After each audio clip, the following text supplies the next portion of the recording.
Cuestiones que definen de alguna manera lo que pretende como perfil mostrarnos el gobierno. El gobierno de Nicanor en algún momento había planteado un paquete de reforma en términos impositivos, una reforma tributaria, y hablaba de un eje que pretendía. El gobierno de Horacio Cartes probablemente también, uno puede evaluar después, funcionó o no funcionó el proyecto de alianzas públicos-privadas, pero de todos modos era un rumbo que marcaba de alguna manera respecto al sello que pretendía darle a su gobierno en general. Y hoy el gobierno de Mario Abdo Benítez, finalmente a través del Ministerio de Industria, que es el que toma un poco como punta de lanza todo este paquete de reformas, plantea 3 ejes fundamentales sobre los que vamos a hablar con la ministra Liz Kramer en la primera parte. Y en la segunda parte del programa le vamos a preguntar puntualmente a Fabián Domínguez, secretario de Tributación. ¿Los que ya pagamos impuestos tenemos que pagar más para solventar gastos superfluos hoy en el Estado?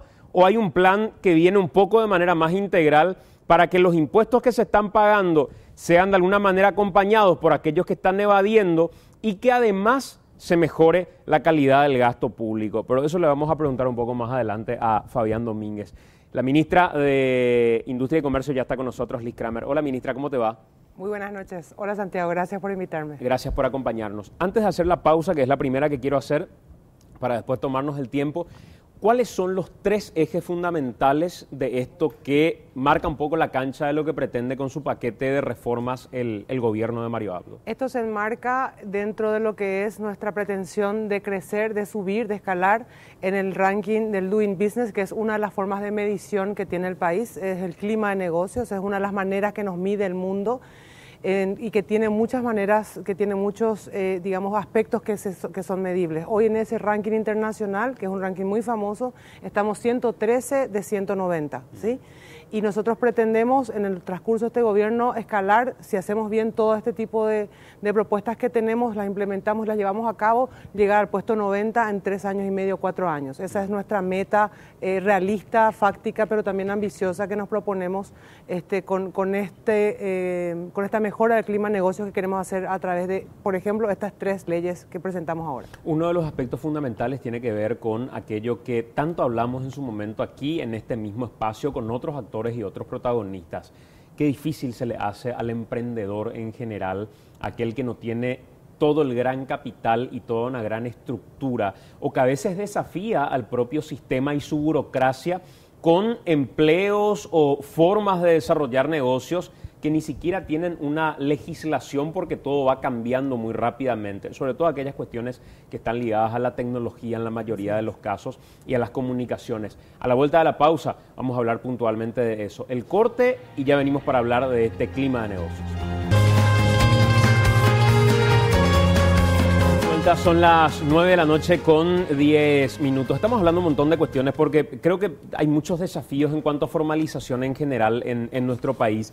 Pero quiero arrancar, ministra, con esto que tiene que ver con cuál es la propuesta que hace el Ejecutivo a través del Ministerio de Industria y por qué es el Ministerio de Industria el elegido como para decir este es el camino que queremos mostrar. Porque hay varios ministerios que lo podrían hacer y sin entrar en una competencia directa con, no, lo tenía que hacer Hacienda, no, lo tenía que hacer este otro ministerio. Punta de lanza finalmente es Industria y Comercio. ¿Por qué? Bueno, en realidad porque el clima de negocios es un tema que nos afecta al sector empresarial en general y en la manera que Paraguay es visto al mundo. Nosotros tenemos nuestra responsabilidad junto con Relaciones Exteriores de la promoción internacional del Paraguay. Pero yo más bien te diría que no viene por la mano así, viene porque nosotros somos un equipo y cada una de estas leyes fue trabajada desde diferentes sectores.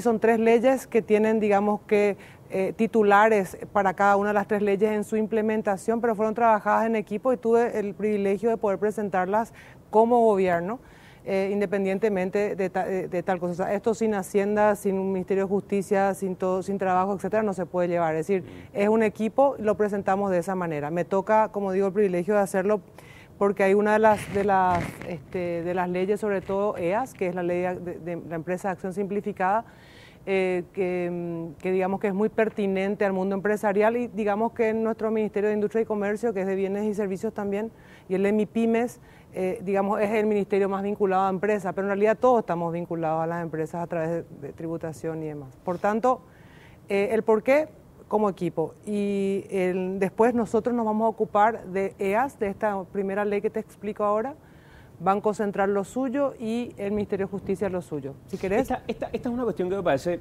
interesantísima de analizar y demostrar, porque es la realidad de mucha gente que de alguna manera cuando habla de formalización o se le habla de formalización ya ve como un monstruo. La cantidad de tiempo que lleva, todo el proceso en términos burocráticos que debe realizar, la plata que le piden como para poder formalizar, y uno entra al sistema y te aparecen todos los jefes y cada uno con una solución diferente para tratar de ganar tiempo finalmente. ¿Cuál es hoy la realidad para cualquier emprendedor que está en este momento viendo desde su casa y que en algún momento pensó en formalizar el rubro en el que está? Gracias por enfocarlo desde el lado del emprendedor, principalmente desde el lado de las MIPYMES, en general de las microempresas. El tiempo de apertura promedio estimado en Paraguay hoy es de 36 días hábiles. Es el peor indicador que tenemos a nivel del doing business, a nivel del clima de negocios en Paraguay. Es en donde peor nota tenemos de todos los criterios que se miden. Para dar una idea, Chile tiene un promedio de 6 días de apertura en total.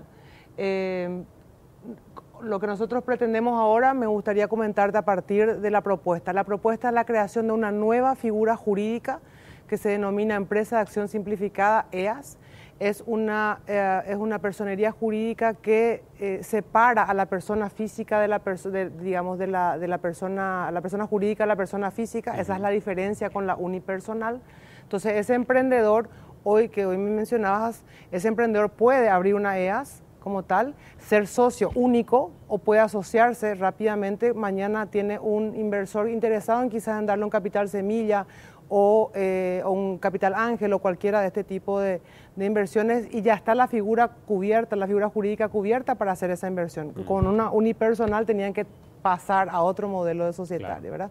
Hay como 8 modelos, pero sociedad anónima, sociedad de responsabilidad limitada son las más frecuentes, y la unipersonal. Para bajar nomás al terreno de lo que hoy a la gente le toca hacer, el emprendedor que hace, ¿qué cosa como lo más mínimo que podamos decir hasta el que está comprendido dentro de este rubro, el máximo que pueda aspirar a verse beneficiado con esto en particular? Todas las empresas en realidad, capaz que una empresa grande pueda decir quiero desarrollar esta nueva unidad de negocios, pero voy a desprender cómo voy a hacer una empresa subsidiaria, por ejemplo, ¿verdad? Y crea una nueva sociedad. En realidad está abierto a todos, pero es sobre todo el objetivo principal es aumentar la formalidad, invitar a aquellos que hoy están trabajando en la informalidad y tienen una idea y están entrando en usura porque no acceden al crédito, no generan confiabilidad al no tener papeles, etcétera. Con esta nueva modalidad ellos van a poder ser formales, van a poder acceder al crédito, después te voy a hablar de la otra ley,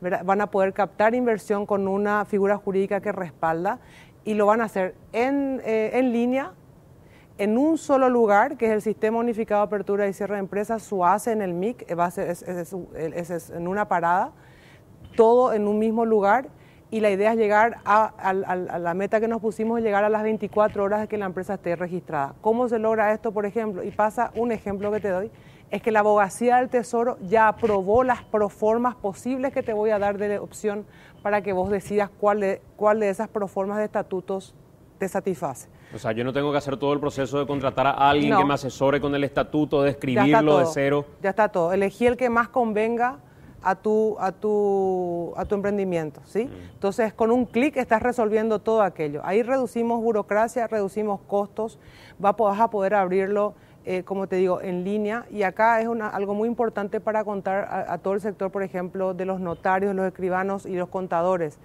¿Qué pasa? Estos son clientes que hoy no son clientes de nadie porque están en la informalidad. Con esta nueva empresa pasan a la formalidad y van a ser los futuros clientes de ellos para cuando emitan acciones, para cuando quieran transaccionar. Entonces, digamos, es una nueva ventana que no se había abierto y que justamente viene de la mano de todo el paquete que tiene que ver con combate a la informalidad, pero con un fomento. No te digo solamente, no, sabes que sé formal y estas son las opciones. Vimos experiencias exitosas en otros países y trajimos experiencias que son digamos, ya probadas que funcionan y que tenemos hoy en Paraguay la capacidad tecnológica a nivel de instituciones de cruzar información para poder lograr esto. Esto ya es posible. ¿Sabes por qué me parece interesante eso que estás mencionando, ministra? Porque habitualmente el proceso de formalización o el mensaje de formalización que lanza un gobierno da la sensación que es solamente para que el Estado no me persiga, para que las instituciones no me persigan porque no soy formal. Pero en contrapartida, ¿cuál es el beneficio que tiene para el que emprende el ser formal, aparte de no ser perseguido en términos jurídicos quizá? Y ahí es donde me parece interesante. Todo el mundo que se abre para un emprendedor desde el momento en el que uno formaliza su empresa. Así es, sobre todo, por ejemplo, acceso al crédito. Cuando uno no es formal, acceden solamente a usura o al préstamo irregular y eso es inseguridad para todos. Sin embargo, una vez que tiene una figura jurídica, que el sistema financiero reconoce esa figura jurídica y que encima le estamos dando otra ley, que es la segunda ley que te presentamos, tal vez esté en apoyo de pantalla eso, que es la ley de garantías mobiliarias.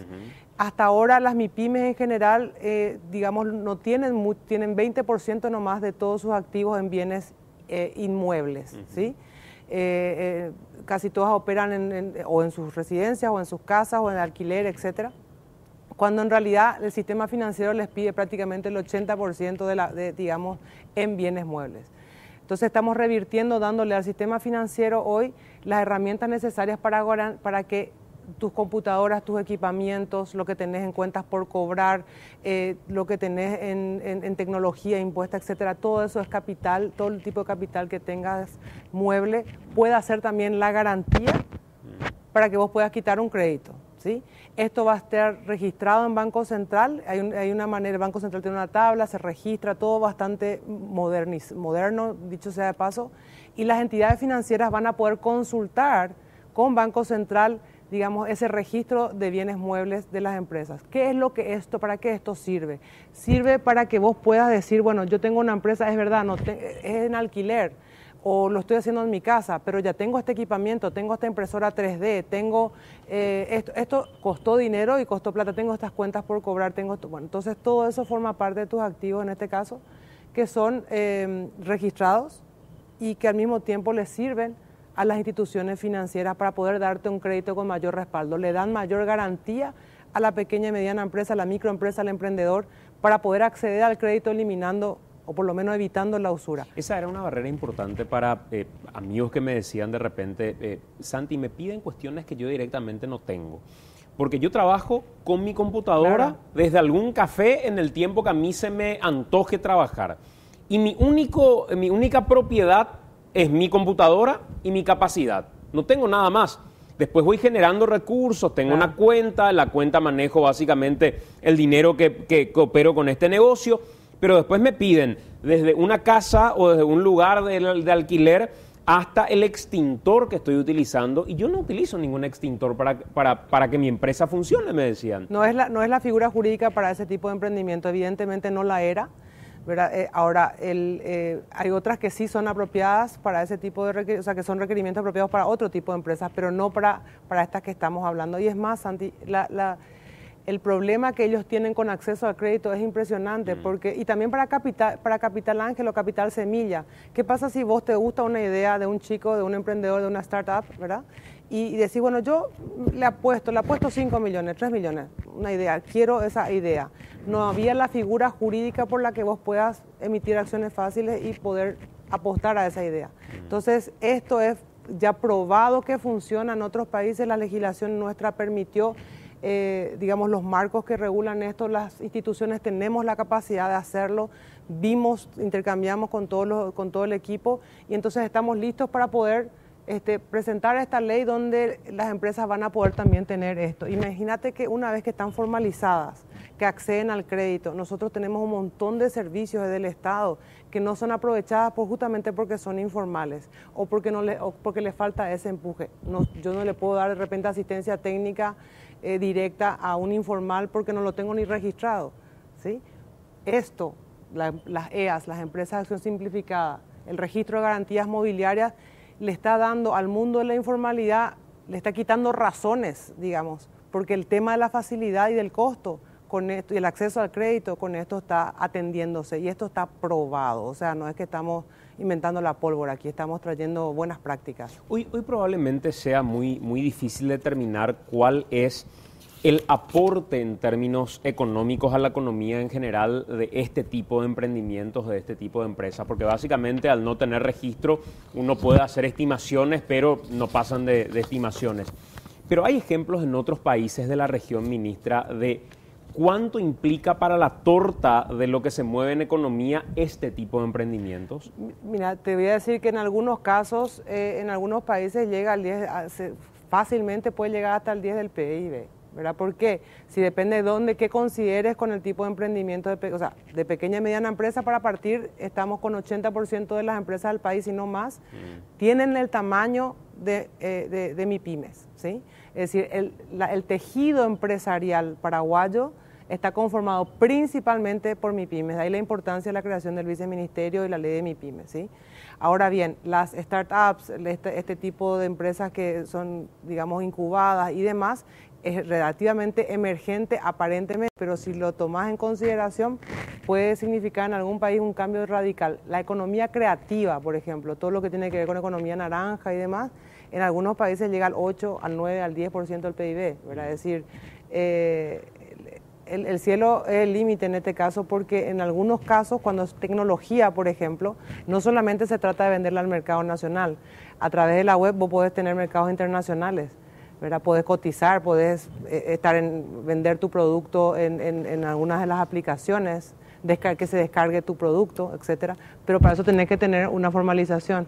Y lo que queremos darles es todas esas herramientas probadas de que funcionan para que ese emprendedor se anime, para que ese que está en el lado informal diga, pucha, voy a acceder al crédito de una manera legal porque ya hay disponibilidad en plaza inclusive de dinero, así que estas herramientas nosotros le tenemos muchísima fe de que van a dar un golpe de timón en cuanto a la formalización de las micro y pequeñas empresas y de los emprendedores. Este trabajo ya vino atado, así como el gobierno en sí generó una mesa de trabajo, ya vino atado también a quienes van a otorgar eventualmente estos créditos y que sepan que tienen la garantía suficiente a partir de este proyecto que están llevando adelante, o ese es un siguiente paso. No, esto se fue trabajado a nivel de Banco Central con toda la normativa que eso implica y por supuesto va a estar disponible para todas las instituciones financieras del país. Es decir, esto no es que es solamente para tal o cual banco, todas las instituciones financieras del país van a poder desarrollar un producto financiero para este tipo de clientes con este tipo de garantías. ¿Sí?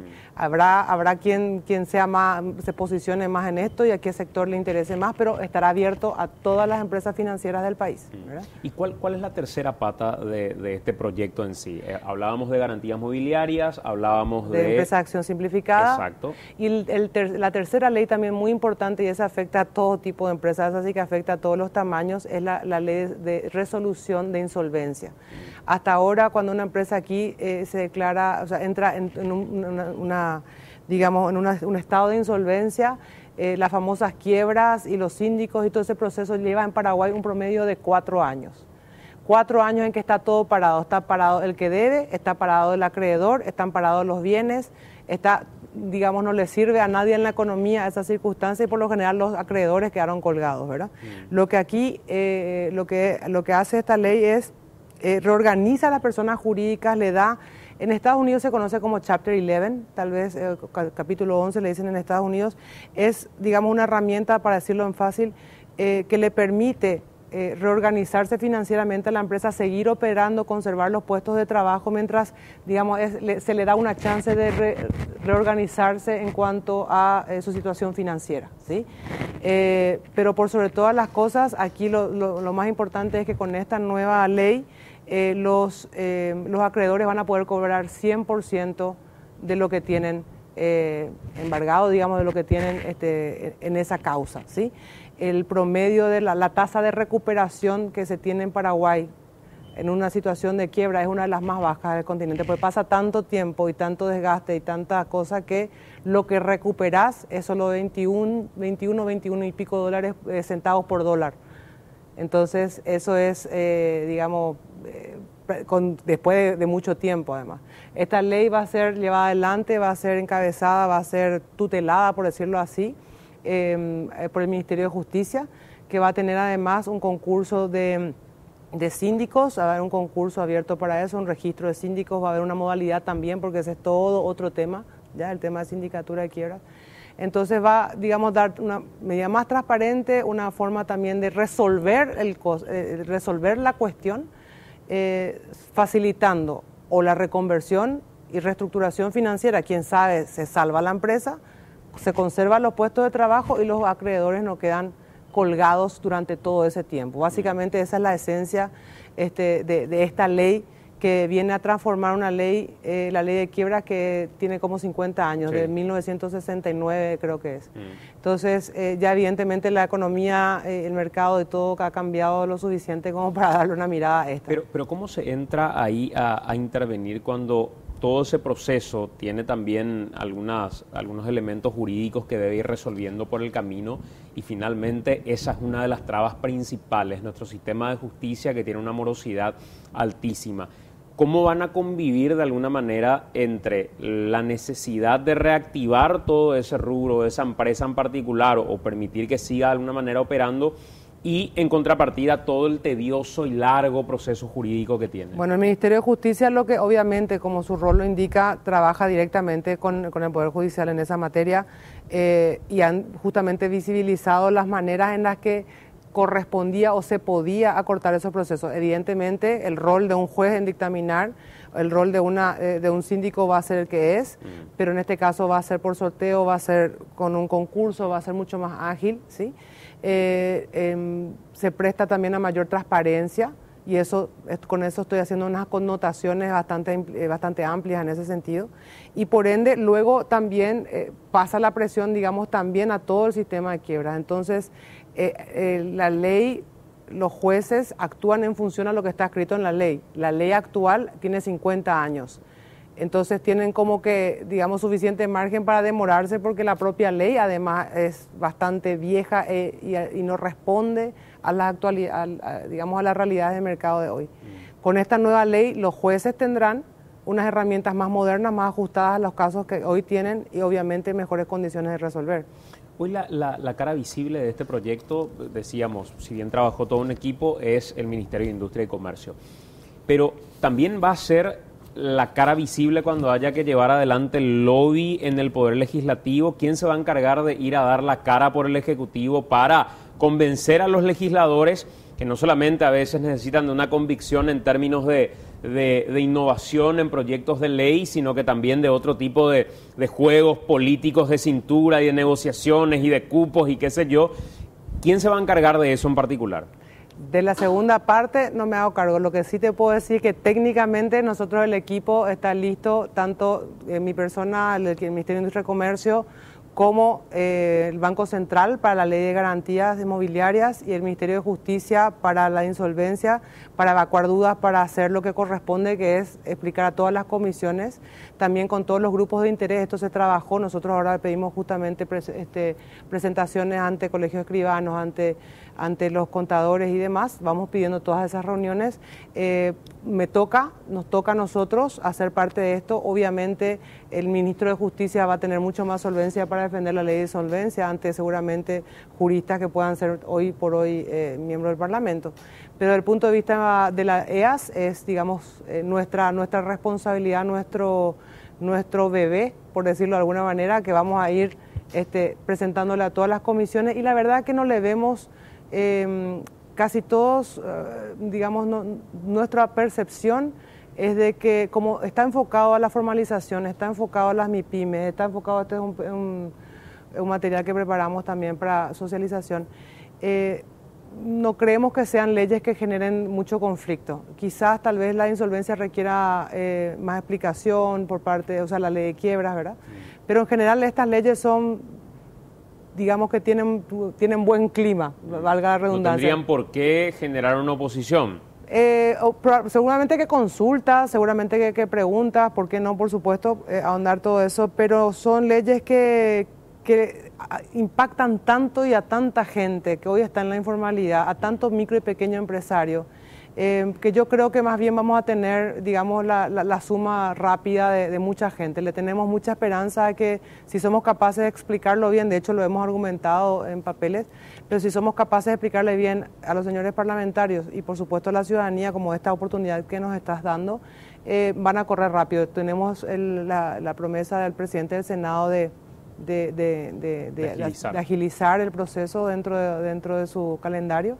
Así que le tenemos fe de que vamos a poder quitar esto, ojalá en el menor tiempo posible. Empezamos por senadores, luego vamos a diputados y luego promulgación. Ojalá este año terminemos ya promulgando esta ley. Para ustedes ese es el plazo, digamos. Sería ideal. Nosotros queremos cerrar el año con esto. Sí, sería ideal.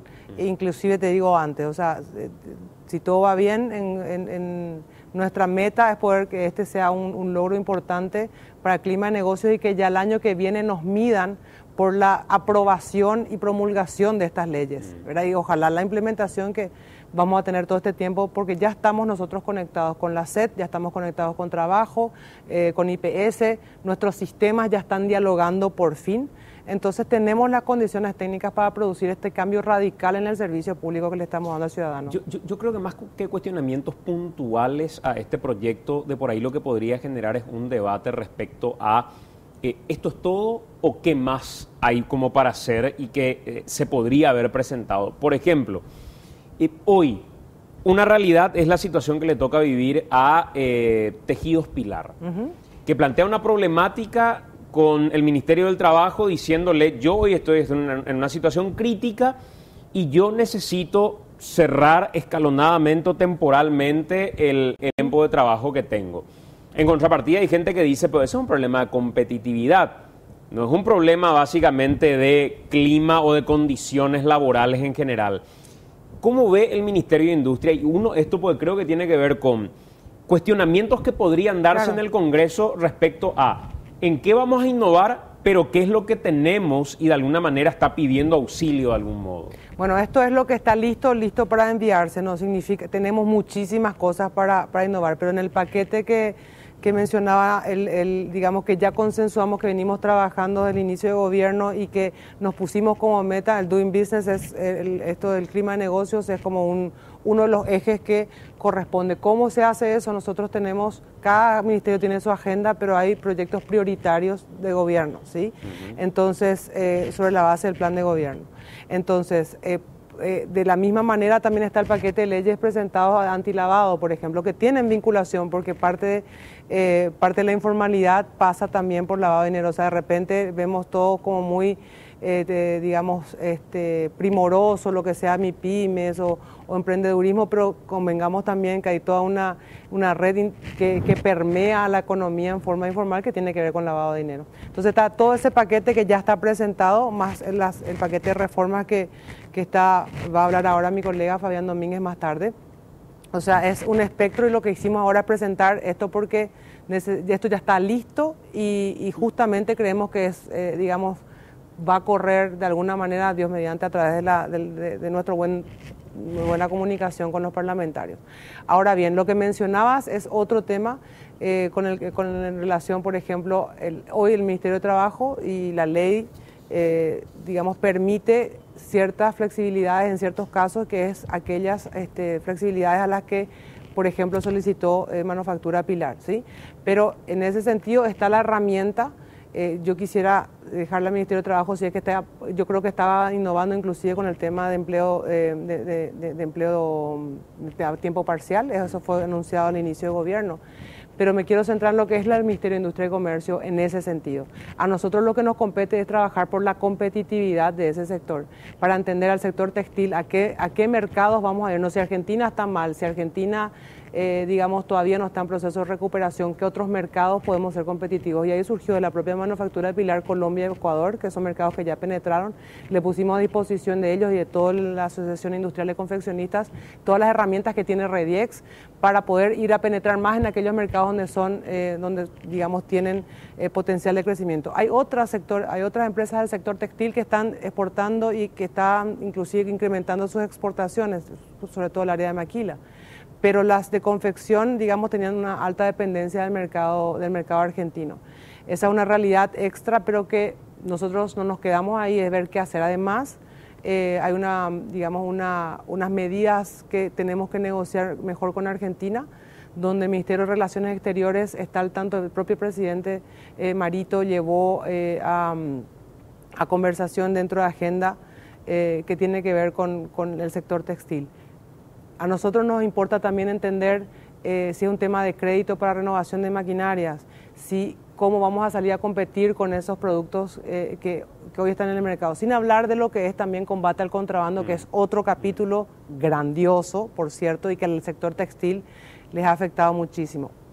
Perdón que conecte, pero una de las normativas que presentó ahora la Secretaría, la CEPRALAT, es especial, muy fuerte para este tema. Le va a afectar bastante en positivo al sector textil. ¿Por qué?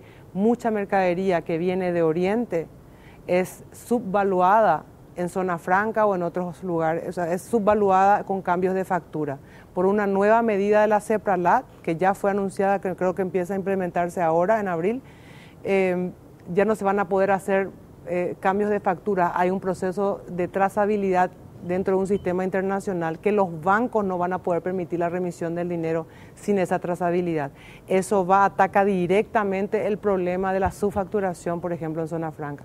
¿Qué tiene que ver eso con el sector textil? Mucho, porque gran parte de su competencia desleal pasa por la subfacturación, el sector textil, el sector calzados. Entonces, el sector bebidas también en general estuvo muy crítico respecto a la situación de contrabando y la manera en que afecta en general ese rubro. Tal vez en ese caso no por zona franca y no por cambio de factura, sino por otro tipo de modelo de contrabando, digamos así.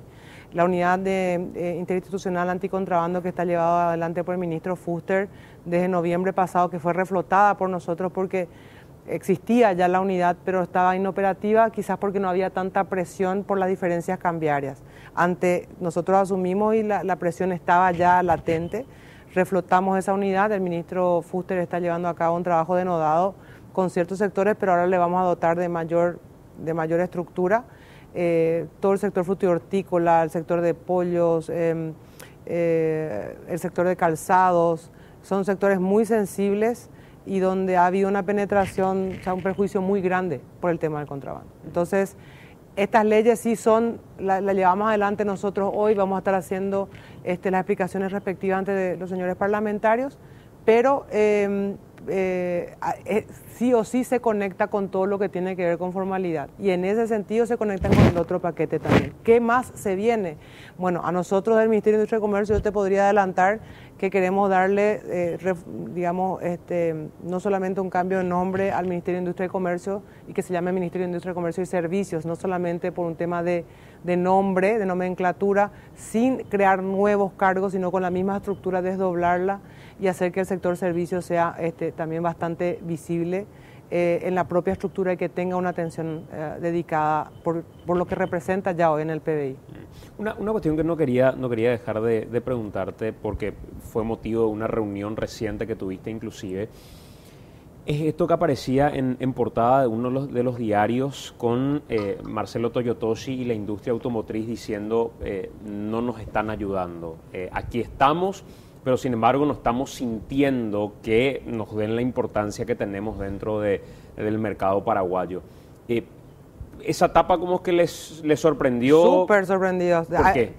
¿Por qué? Porque trabajamos con el sector de autopartes muy de cerca, conocemos sus reclamos, ¿verdad? De hecho yo hablé con el señor Marcelo Toyotoshi al momento después y en realidad todo eso se centra de un tema que viene arrastrando hace bastante tiempo, pero que nos va a tocar la oportunidad grandiosa a nosotros de poder concretar, que es el famoso acuerdo automotriz con Brasil. Muchas de las empresas maquiladoras, la mayor parte de las empresas maquiladoras en Paraguay pertenecen al sector automotriz, están fabricando autopartes, no son solamente autopartes, pero la mayoría son, y están vinculadas al sector motriz brasileño. ¿Qué pasó? El sector, Brasil en los últimos tiempos con su inestabilidad política, congeló todo lo que tenía que ver con negociaciones. Nosotros también teníamos cambio de gobierno y demás, y recién ahora con la nueva asunción de Bolsonaro se tiene la contrapartida necesaria para reiniciar las renegociaciones de lo que es el acuerdo automotriz con Brasil y con Argentina. Eso es fundamental porque eso es lo que le da la tranquilidad y la garantía que estas maquiladoras están buscando, y que las empresas brasileñas, nosotros nos vamos a vender a Brasil, de hecho nos estamos yendo de vuelta a San Paulo a la Fiespi en abril, a decirles somos el lugar ideal para complementar su economía, vengan a producir parte de su producción en Paraguay. Podemos ser socios, y siguiendo con ese buen discurso que estaba bien dicho en ese sentido, en el tema de la complementariedad. Pero es clave el tema del sector automotriz. Ya hicimos una reunión con la JETRO de la embajada, con apoyo de la Embajada de Japón en noviembre. La JETRO es la asociación de empresas japonesas más importante que hay en Brasil. Con esas estuvimos en noviembre, de la mano de la Embajada de Japón en Paraguay. Todos muy interesados, las mayores marcas, muy fuertes, todos atentos al famoso acuerdo automotriz, y que ya está en este momento en pleno proceso de negociación. Semana tras semana, equipo de Cancillería, Ministerio de Industria y Comercio, con sus pares, tanto Mercosur, pero con Brasil para la bilateral. Así que... ¿Y entonces por qué el reclamo? ¿Por qué se dio el reclamo? ¿Por una falta de comunicación? ¿Porque no sabía desde la industria automotriz que eso estaba en trámite? ¿Qué hizo explotar, digamos, ese...? Bueno, yo me gustaría que le traslade de vuelta una repregunta, en todo caso, al señor Toyotoshi. No quisiera poner yo en mi boca palabras que él me transmitió, pero, digamos, justamente él hablaba de que de alguna manera, yo le entiendo, ¿verdad?, de que es, bueno, la presión de que resuelvan el acuerdo automotriz, ¿sí? Y quizás haya un tema de comunicación de no haberle transmitido lo que ha sido en estas últimas semanas las negociaciones con el Brasil, y nos vino bien. En ese sentido le agradecimos también, porque de alguna manera muchas empresas brasileñas vinculadas al sector automotriz de origen japonés, que nosotros estamos trabajando con la JETRO, o sea, lo que habíamos presentado con la JETRO, van a digamos, tomar con mucha atención nuestra presentación de abril y nuestro acuerdo con Brasil. Nos sirve también, porque a ellos les interesa, no es que solamente les interesa a Paraguay, les interesan las empresas de allá también, ¿verdad? Entonces, que inclusive el Marcelo Toyotoshi cometió su ida a San Paulo conmigo, nos vamos a ir juntos a hablar con las empresas japonesas allá sobre las experiencias exitosas de los modelos de maquila de Paraguay, ojalá ya con un olor ya digamos, a negociación bastante más encaminada. Así olor a gol. Olor a gol, ahí olor a gol. Pero el propio señor Marcelo Toyotoshi comprometió su idea, y le quiero agradecer públicamente por eso. Tenía previsto hacer esto ya en el próximo bloque, pero me fui de tiempo. No quiero dejar de preguntarte respecto a lo que hablábamos la semana pasada, nomás aquí en el programa, con Ana Chaban de Rediex, con Alejandro Rebull también, que había quedado con el diseño ganador, respecto al tema de la marca país. Uh-huh. ¿Qué tan importante es la marca país? Es una cuestión que me quedó haciendo ruido después de la charla con Ana y con Alejandro, y que yo soy así a veces, y no me cierran cosas y vuelvo a decir en redes, y después me explotan los mensajes diciéndome, esta es la explicación.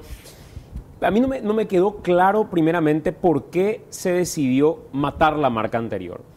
O sea, ¿cuál fue el elemento para decir esta marca no prendió, este diseño no camina? Y le preguntaba a Ana si existía un elemento objetivo como para decir esta medición, más allá de nuestras sensaciones, emociones o estimaciones, nos marcan que había que tomar otro camino y no esta marca en particular. ¿Qué pasó con aquella marca Paraguay en particular y por qué decidieron cambiarla? Para empezar, quiero hacer una aclaración fantástica, y me viene súper bien la manera que me preguntaste.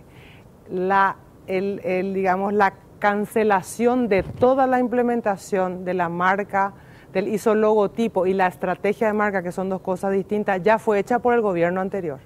La marca fue lanzada, o sea, el ISO logo y la estrategia de marca país fue lanzada en marzo del 2017, un año y medio sin absolutamente un movimiento en torno a eso, y ni siquiera se registró, ni se implementó, y se canceló todo el proyecto de marca país. O sea, no es que se canceló, se frizó, no hicieron, directamente no hicieron más, se quedó inclusive una instrucción de no tocar ese tema. De no implementarlo. No se implementó. Claro, pues esa me parece una cuestión diferente y muy interesante aclararla. Una cosa es que suspenda el proceso porque el momento no era el apropiado, y otra cosa es que cancele directamente y diga esto ya no camina. No solamente eso, nosotros tenemos, o sea, el consorcio que trabajó y el consorcio que trabajó en toda la investigación, en los 8 meses de trabajo en la investigación a 100 personas en Paraguay, una encuesta de 1000 personas, produjo un documento que es la estrategia país. Esa estrategia se conserva. Esa estrategia es la misma, es la del Paraguay fértil, la del Paraguay que crece, la del Paraguay que en ese sentido el tema del agua tiene todo que ver, o sea, cumplía perfectamente con esa estrategia. Toda esa estrategia quedó siendo utilizada. Lo que se cambió es el ISO-logo porque justamente el gobierno anterior ya paralizó su implementación, nos fuimos ya nosotros. Me hubiera encantado no tener este desafío, ¿verdad? Fue un desafío muy grande asumir porque tenemos que implementar el resto del programa, los 10 millones de dólares para todo un programa de atracción de inversiones. Un componente es el de implementación de marca país, dentro de lo cual está el diseño del ISO-logotipo y digamos la estrategia de marca. Entonces, ahora nos queda el desafío de concluir todo el resto, ¿verdad? Hay que registrar la marca, hay que registrarla en todos los países, hay que implementar la estrategia de medios, hay que implementar cartelería, o sea, todos los medios, tanto físicos como virtuales, en todos los mercados meta, llevar adelante la estrategia y esa marca. Tanto fue así que el Ministerio de Industria y Comercio, inclusive en el gobierno anterior, le pide una consultoría al BID, una consultoría de gestión de crisis y de repensar la situación porque evidentemente no la pudieron implementar por los hechos de público conocimiento. Eso está, digamos, documentado de que el MIC paró directamente, no se ejecutó y ¿sabes qué? Nadie más habló nada.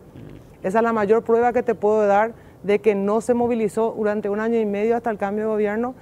Nada al respecto de eso, tanto que nos quedó todo para hacerlo y la presión de tener que cumplir con ferias, con registro de marcas, con irnos internacionalmente a eso, dijimos, ¿qué hacemos? La estrategia está buena, ellos, digamos, separó esto, pedían una consultoría que le llamaban de reformulación, dijimos, no, vamos a hacer un concurso abierto, participativo, para todos los creativos que se sientan capaces, nos pareció la manera más transparente de hacerlo y no una licitación. Y digamos, con todas las bases del concurso, nosotros le dimos a todos los concursantes el brief creativo. ¿Qué es lo que significa eso?